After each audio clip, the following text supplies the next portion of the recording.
ছত্তিশগড়ে সুকমায় আইইডি বিস্ফোরণে মৃত্যু হলো অ্যাডিশনাল এসপির। মাওবাদীদের পোতা प्रेशर आईडी विस्फोरणे तार मृत्यु है। विस्तारित बोलबेन हमारे प्रतिनिधि अशोक नायडू। अशोक जी, क्या जानकारी है आपके पास? जी बिल्कुल शोभन, नक्सलियों ने एक बहुत बड़ी वारदात को अंजाम दिया है। आज सुबह की घटना बताई जा रही है। दरअसल जो कोंटा में पदस्थ एडिशनल एसपी है आकाश राव, इसके अलावा जो कोंटा के थाना प्रभारी हैं सोनल सिंह और इसके अलावा एसडीओपी के साथ 4 जवान गश्ती पर निकले हुए थे, क्योंकि कल नक्सलियों ने 10 जून को भारत बंद का आह्वान किया है।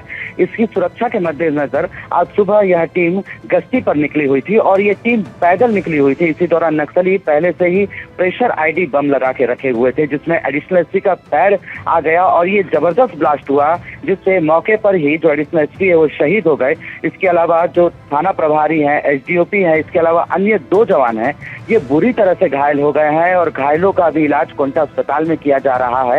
सूचना मिलने के बाद जो सुकमा के कलेक्टर हैं, एसपी हैं और तमाम जो बड़े अधिकारी हैं वो सब देखने पहुंचे हुए हैं और कुछ देर में हेलीकॉप्टर की मदद से घायलों को राजधानी छत्तीसगढ़ की राजधानी रायपुर रिफर किया जाएगा उनके इलाज के लिए। कुल मिलाकर नक्सली लगातार जो अलग अलग इलाकों में इस तरह के नुकसान पहुंचा रहे हैं और जवानों को निशाना बना रहे हैं। 2 दिन पहले ही नक्सलियों ने बीजापुर में भी एक ट्रक में आगजनी की थी और इसके बाद आज सुबह इस बड़ी घटना को अंजाम दिया है। जी सोमन, शुक्रिया। तृणमूल छात्र परिषदेर नेतार छायासंगी की बांग्लादेशी निউটন? টিএমসিপি নেতার বিরুদ্ধে চাঞ্চল্যকর অভিযোগ তৃণমূলেরই পঞ্চায়েত সদস্যর। বাংলাদেশের ছাত্রনেতা নিউটন দাস কাকদ্বীপের ভোটার। 2021 সালে সীমান্ত পারের সময় গ্রেফতার করা হয় নিউটন দাসকে। বাংলাদেশি নিউটনের জামিন করাতে তদবির করেছিল টিএমসিপি নেতা বলে অভিযোগ।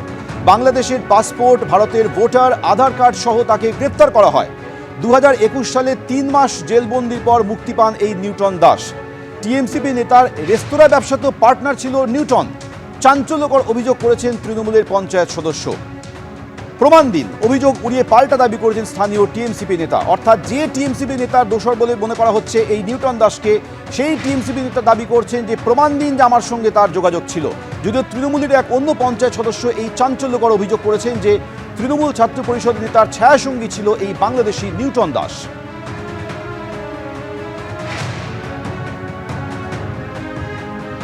দেবাশিস দাসের সঙ্গে তার সুসম্পর্ক ছিল, সেইভাবে সে তখন ছাত্র যুবর সুন্দরবন সাংগঠনিক জেলা ছাত্র যুবর নেতা ছিল, সেইভাবে সে তাকে ডেকে নিয়ে আসতো, তার সঙ্গে মিটিং মিছিলে অ্যাটেন্ড করাতো। আমার সঙ্গে জাস্ট পরিচয় হয়েছিল 2021-এ। তার মধ্যে 2022 সালে ও বনগাঁয় এখান থেকে বাংলাদেশ যাওয়ার সময় পাসপোর্টে ওখানকার নেভিরা ওর মোবাইলে ইন্ডিয়ান কিছু ডকুমেন্টস পায়, সেখানে ওকে অ্যারেস্ট করে এবং দীর্ঘ নেই করে হলেও 30-90 দিনের মতো জেলেও ছিল। তখন আমরা একসঙ্গে যাতায়াত করতাম, ওঠা বসা ছিল। সেই সময় সেও গিয়েছিল তাকে ছাড়ানোর জন্য, আপ্রাণ চেষ্টাও করেছিল তাকে বের করানোর জন্য।